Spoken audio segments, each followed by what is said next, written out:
बैठ जाओ सब लोग, तो फिर शुरू करें बात। तो तुम भगवान राम के वंश हैं, इसलिए नारा हमारा अयोध्या में भी यही चला, 20 साल चला। आगे बढ़ो जोर से बोलो, जन्मभूमि का ताला खोलो, ताला तोड़ो हमने कभी नहीं बोला। वशिष्ठ जी ने बहुत बड़ा आंदोलन किया, राधेश्याम वशिष्ठ जी ने, जिसके परिणाम स्वरूप महासभा का हिंदू महासभा के आंदोलन के परिणाम स्वरूप यहाँ बहुत बड़ा उत्सव हुआ, ये ताला खोला और यहाँ पर पूजा शुरू हुई। अब मैं ये चाहती हूँ कि बहुत जल्दी हमें ये अवसर मिले, जब केंद्रीय पुरातत्व विभाग से संपर्क हो, राज्य सरकार के पुरातत्व विभाग का, और यहाँ के प्रशासन को वहाँ से सूचना आवे, उनको अधिकार मिले इस ताले को खोल देने का, जो अभी उनके पास में नहीं है।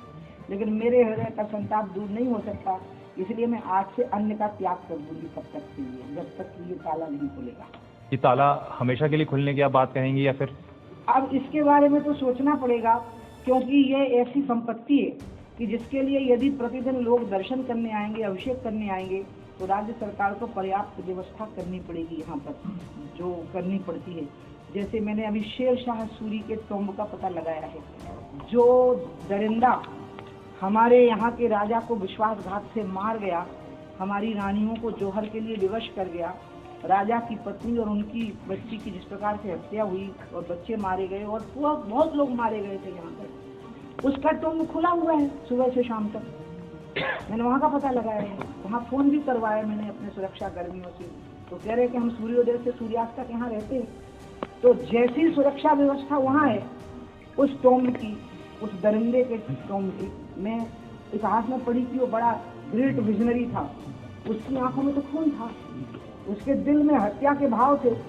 तो उनका तो जो टॉम्ब है वो सुबह से शाम तक खुला हुआ है और रोज खुला हुआ है। वहाँ व्यवस्था इतनी की गई है कि उसको कोई क्षति न पहुँचा दे।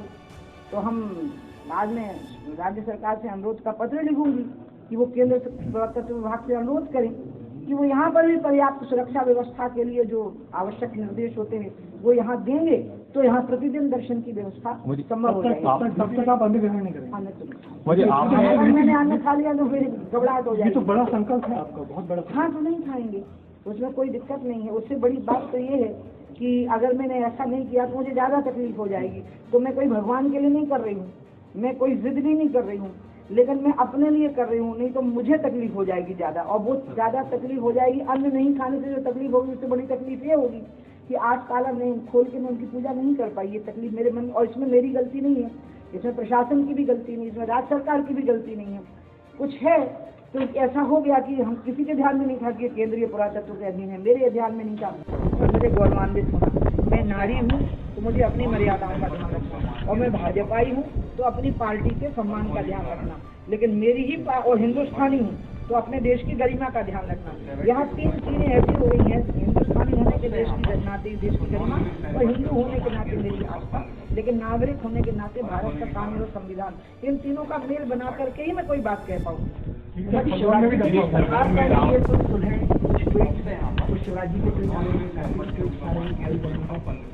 अरे बाबा, इसमें ट्वीट में तो ऐसी कोई बात है नहीं ना, मैं तो ऐसे ही बोल दी, और हम लोग कल इकट्ठे थे और हमारी बात भी हुई है, और आज हम उस विषय को ना छोड़, मैं इतना कह सकता हूँ। उसका समाधान परक रास्ता निकालने की बात होगी, 1-2 दिन लगेंगे। वैसे तो कितना पहले वाले विषय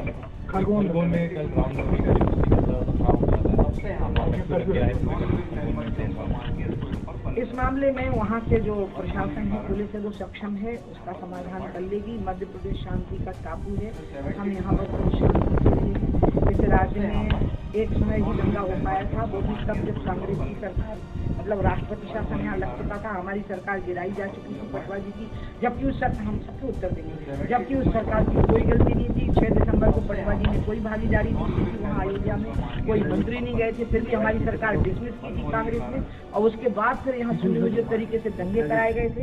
और इसलिए मध्य प्रदेश दंगों का राज्य नहीं है, मध्य प्रदेश शांति का टापू है। और एक आध घटना अगर एक करते हैं तो जानबूझ के शरारतन कुछ शरारती तत्व हैं, यहाँ कांग्रेस अशांति फैलाना चाहती है, वहाँ का प्रशासन सक्षम रहेगा और हमारी सरकार सक्षम रहेगी नियंत्रण करती है।